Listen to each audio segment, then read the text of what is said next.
ప్రేమ నమ్మకము గల పరలోక తండ్రి తన కుమారుని పంపేను, రక్తము చిందించి నా పాపము కడుగా సిలువపై అర్పించెను, సిలువపై అర్పించెను.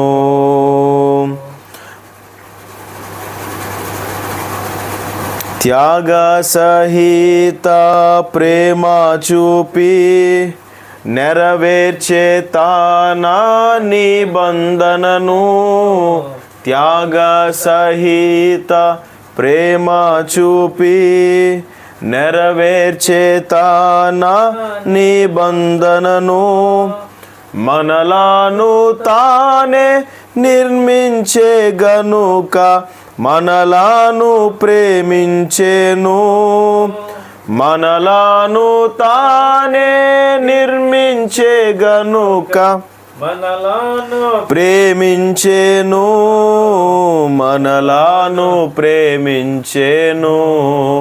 ప్రేమ నమ్మకము గల పరలోక తండ్రి తన కుమారుని పంపేను, రక్తము చిందించి నా పాపము కడుగా సిలువపై అర్పించెను,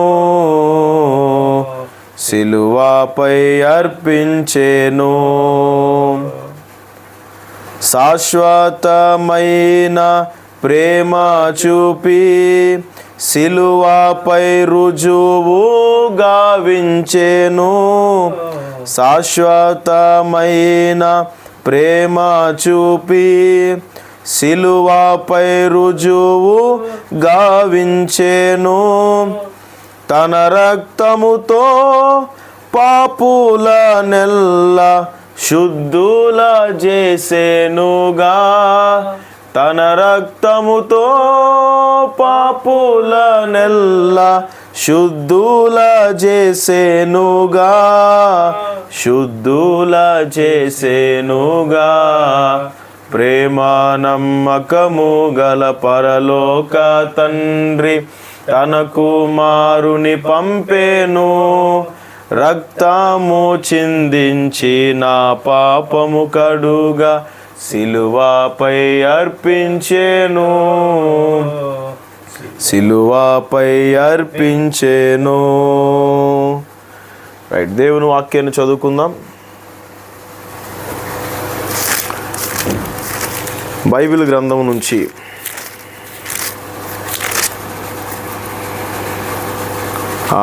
అపోస్తలుల కార్యముల గ్రంథము 2వ అధ్యాయము.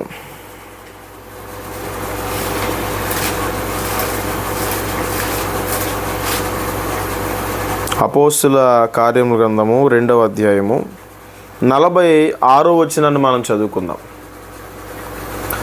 అపోస్తలుల కార్యముల గ్రంథము 2వ అధ్యాయము 46వ వచనము. మరియు వారు ఏక మనస్కులై ప్రతి దినము దేవాలయములో తప్పక కూడుకొనుచు ఇంటింట రొట్టె విరుచుచు దేవుణ్ణి స్తుతించుచు ప్రజలందరి వలన దయ పొందిన వారై ఆనందముతోను నిష్కపటమైన హృదయముతోను ఆహారము పుచ్చుకొనుచుండిరి. మరియు ప్రభు రక్షణ పొందుచున్న వారిని అనుదినము వారితో చేర్చుచుండెను. చాలు.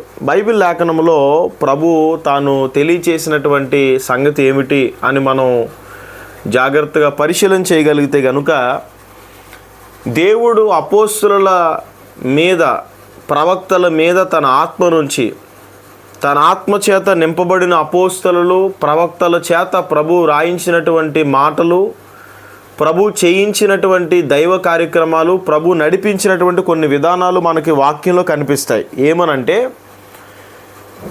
యేసు ప్రభు తిరిగి లేచి 40 దినాలు సంచరించిన తర్వాత ఆయన ఆరోహణం అయిపోయి తన శిష్యులందరికీ ఒక మాట చెప్పాడు, నేను మరలా తిరిగి వస్తాను, అంతవరకు కూడా ఆదరణకర్తను మీ కొరకు నేను విడిచిపెట్టి వెళుతున్నాను అని చెప్పి ప్రభు వారిని ధైర్యపరచ ప్రయత్నం చేసినప్పుడు వీళ్ళందరూ కలిసి మేడగదిలో ప్రార్థన చేయడం ప్రారంభించారు.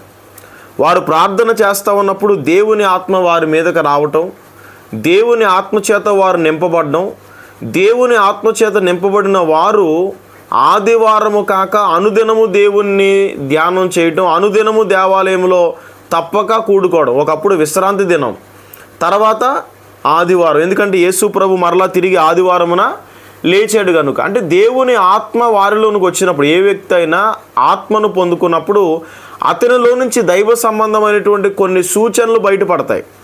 అవి ప్రారంభ దినాల్లో జరిగేవి.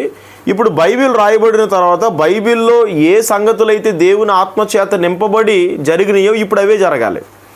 ఎందుకంటే ప్రకటించబడిన సువార్త తప్ప మరి ఒక సువార్త ప్రకటించడానికి కానీ బైబిల్ లేఖనంలో రాయబడిన అనుభవాలకి అతీతముగా మరొక అనుభవం ఉండడానికి కానీ అవకాశం లేదు. ఎందుకంటే ఇది మారంది కనుక మనం మారకూడదు. దేవుని ఆత్మ మనలోనికి వచ్చినప్పుడు వాక్యము తెలియకపోయినా కూడా కొన్ని సంగతుల్లో ఆ ఆత్మ దేవుని వాక్య ప్రకారం మనల్ని నడిపిస్తుంది, వాక్య ప్రకారం మనల్ని బలపరుస్తుంది, వాక్య ప్రకారం నడిచేటట్లుగా మనల్ని స్థిరపరుస్తుంది. ఇది వాస్తవం. వీళ్ళు దేవుని ఆత్మ పొందుకున్నప్పుడల్లా కూడా, దేవుని ఆత్మచేత అభిషేకించబడినప్పుడల్లా కూడా వారిలో నుంచి బయటకు వచ్చిన కొన్ని లక్షణాలు ఏమిటంటే, వారు ఏక మనస్కులై, అంటే అందరూ కలిసి ఏకముగా మారిపోయారంట. మనం అందరం ఒకటే, నీవు నేను లేక మరొకరు కాదు, మనందరము కూడా ఒకటే. వారు ఏక మనస్కులై ఆదివారము కాదు, శనివారము కాదు, అనుదినము మనం దేవాలయంలో కూడాలి. అంతేకాకుండా అనుదినము వారు దేవాలయంలో కూడటమే కాకుండా వాళ్ళు చేసిన పని ఏమిటి అని అంటే, ఇంటింట రొట్టె విరుచుచు, అంటే దేవుని ఆత్మచేత బలముగా నింపబడిన వారిలో నుంచి బయటకు వచ్చిన అనుభవాలు ఇవి. ఇవి ఆత్మ సంబంధమైన ఆవేశములో నుంచి, ఆత్మ అనుభవాల్లోంచి కలిగినవి. ఇవి మనం పెట్టినవి కాదు. వాస్తవంగా చూడండి, చాలా జాగ్రత్తగా మీరు వినాలి. అసలు దేవుని వాక్య లేఖనంలో ప్రభు ఎక్కడెక్కడ ఎప్పుడెప్పుడు రొట్టె విరిచారు? మత్తయి సువార్త 26వ అధ్యాయము, మత్తయి సువార్త 26వ అధ్యాయము 17-18 వచనాలు.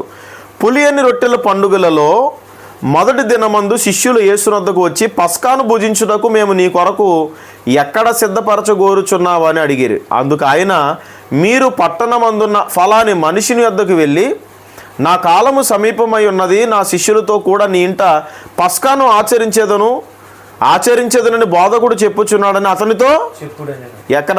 నా శిష్యులతో కూడా నీ ఇంట, అంటే ఒక పట్టణాన్ని గురించి చెప్పి ఆ పట్టణంలో ఒక ఇల్లు చూపించి ఆ ఇంటిలో నేను పస్కాను ఆచరించాలి అని చెప్పి ఆ ఇంటిలోనికి వెళ్ళి 20 వచనం, సాయంకాలం అయినప్పుడు ఆయన 12 మంది శిష్యులతో కూడా భోజనమునకు కూర్చుండెను. ఎవరింటిలోనైతే నేను పస్కాను ఆచరిస్తానని చెప్పాడో దేవుడు, వారింటిలో భోజనమునకు కూర్చొని వారు భోజనము చేయుచుండగా ఆయన, మీలో ఒకడు నన్ను అప్పగించునని మీతో నిశ్చయముగా చెప్పుచున్నానని. అందుకు వారు బహు దుఃఖపడి ప్రతి వాడును, ప్రభువా నేనా అని ఆయన అడుగు. ఆయన, నాతో కూడా పాత్రలో చేయి ముంచిన వాడెవడు నన్ను అప్పగించిన. అయితే ఇక్కడ 26వ వచనం నుంచి మనం చదివితే, వారు భోజనం చేయుచుండగా యేసు ఒక రొట్టెను పట్టుకుని దానిని ఆశీర్వదించి విరిచి తన శిష్యులకు ఇచ్చి, మీరు తీసుకొని తినుడి, ఇది నా శరీరం అని చెప్పాను. ఎక్కడ జరుగుతుంది ఇది? ఇంటిలో, ఒక ఇంటిలో జరుగుతూ ఉంది. అంటే ఇప్పుడు దేవుడు భూమి మీద ఉన్నంతసేపు కూడా ఆయన ఇంటిలో, ఆయన అప్పగించబడబోయే రాత్రి, ఇంక సాయంకాలం అప్పగించబడతాడనగా రాత్రి ఒక ఇంట్లో ఆయన ఒక రొట్టెను పట్టుకుని కృతజ్ఞతాస్తుతులు చెల్లించి విరిచి దాన్ని ఆశీర్వదించి, ఇది నా శరీరం అని చెప్పాను. గిన్నె పట్టుకుని కృతజ్ఞతాస్తుతులు చెల్లించి, దీనిలోని మీరు అందరూ త్రాగండి, ఇది నా రక్తము వలనైనా క్రొత్త నిబంధన అని చెప్పాడు. ఎప్పుడు ఇది? అప్పగించబడబోయే రాత్రి. అనగా ఏ రోజు అప్పగించబడ్డాడు ఆయన? శుక్రవారం. చూడండి, చాలా జాగ్రత్త మీరు గమనిస్తే ప్రియ దేవుని పిల్లలారా, ఆయన అప్పగించబడిన రోజు, అంటే చివరి రోజు, ఇంకా సిలువకు అప్పగించబడే రోజు బైబిల్లో చాలా తేటగా ఈ మాటలు రాయబడి ఉన్నాయి. ఆయన అప్పగించబడే కాలము సమీపమైపోయింది. ఆయన మరలా తిరిగి శిష్యులతో పాటు కలిసి పస్కాను భుజించడానికి ఒక ఇంటిని ఎన్నుకోమని చెప్పి ఆ ఇంట్లో రొట్టె విరిచి ఆయన ద్రాక్ష రసమును ప్రార్థన చేసి ఆయన రక్తముగా మార్చి ఇది నా రక్తము వలన అయినా క్రొత్త నిబంధన, దీన్ని మీరు చేయండి అని చెప్పాడు. మరలా లోకాసు వార్త చూడండి ఒకసారి. లోకాసు వార్త చివరి అధ్యాయంలో మనకి కొన్ని మాటలు కనిపిస్తాయి.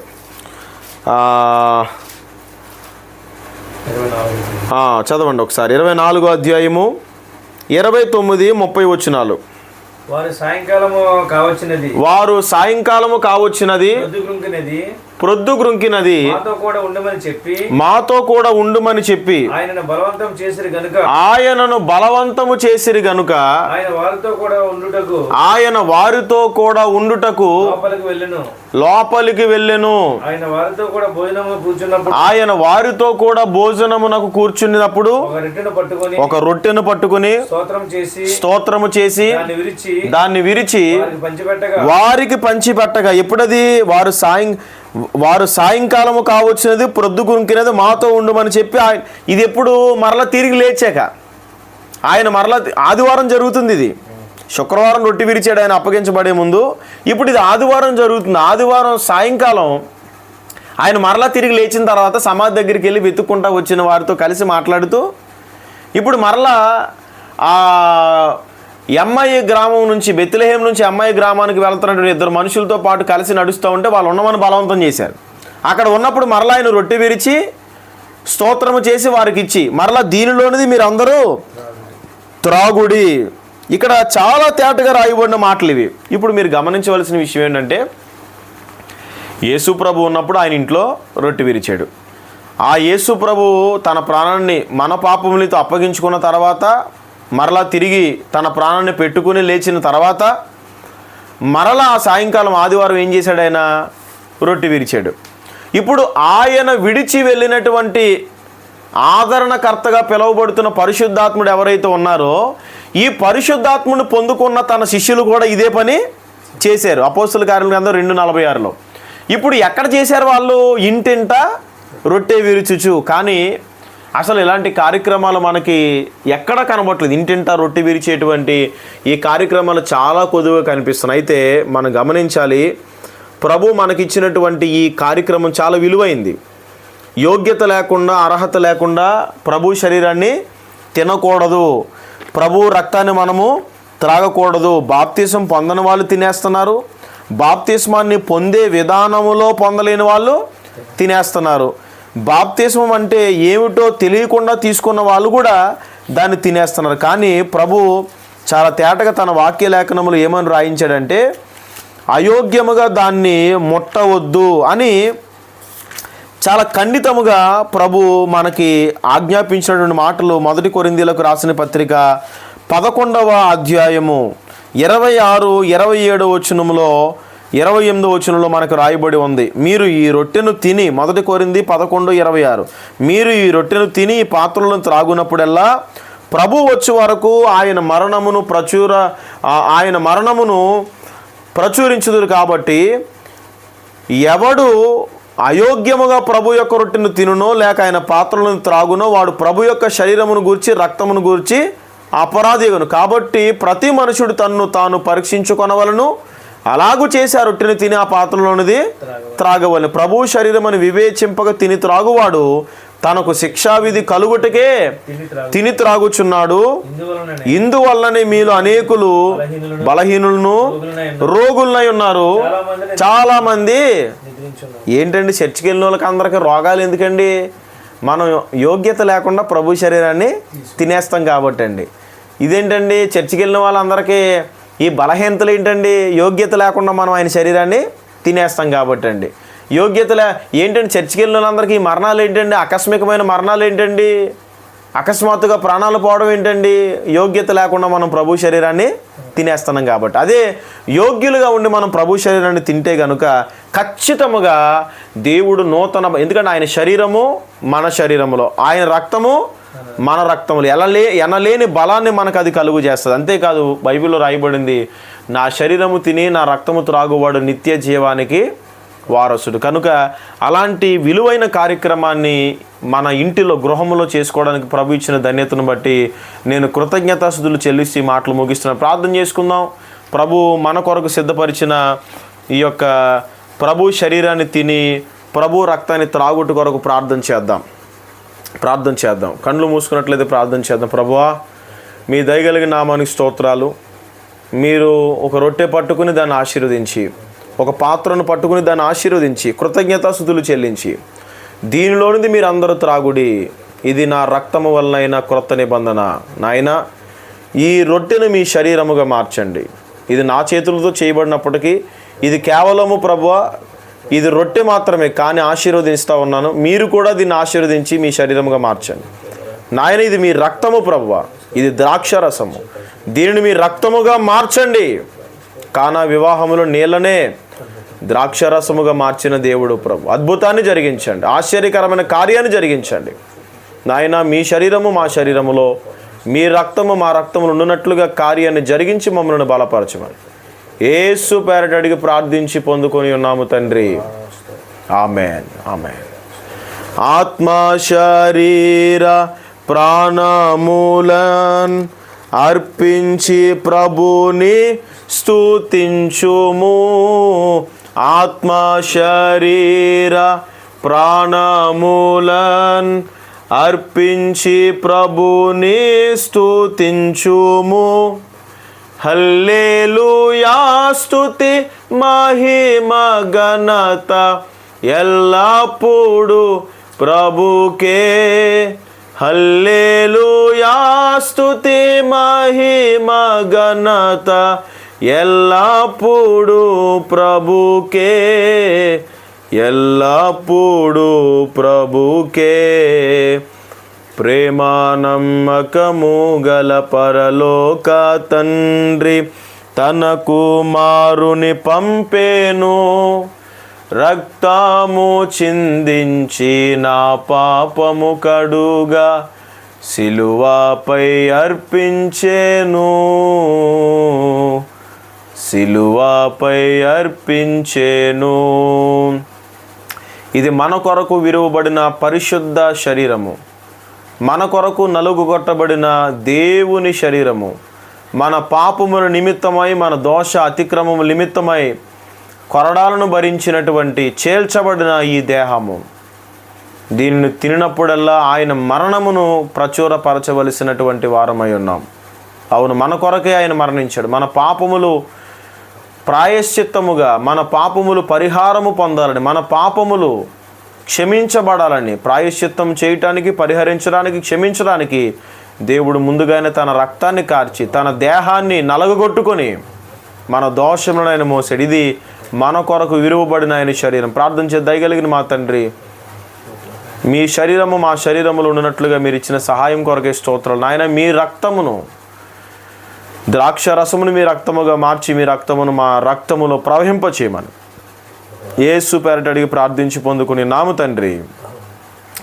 అమూల్యమైన రక్తము, ఇది మన కొరకు చిందించబడిన పరిశుద్ధ రక్తము.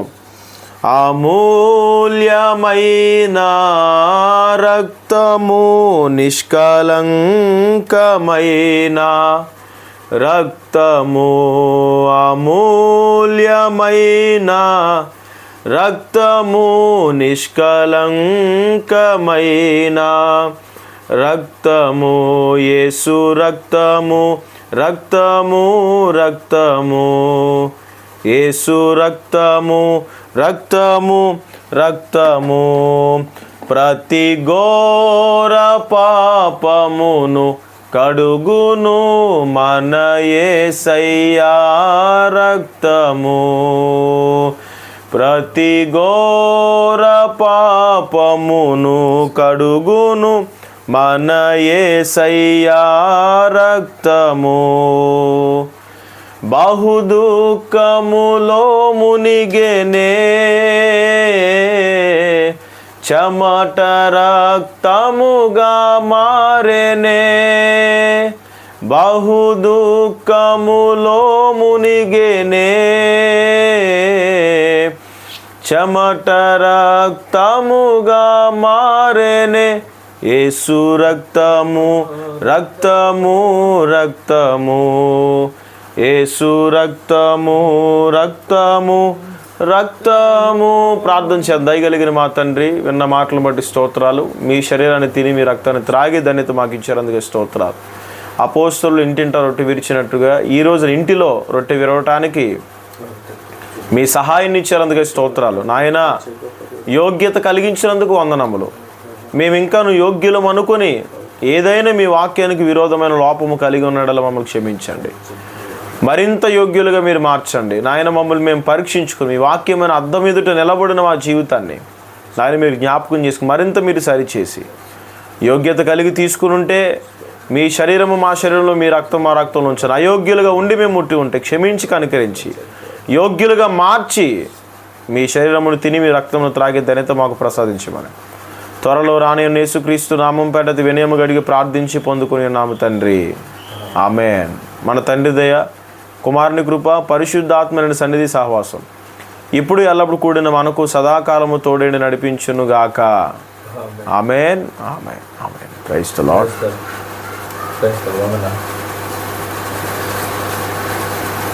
అయ్యగారు భోంచేసి వెళ్ళిపోతుంది ఇక్కడ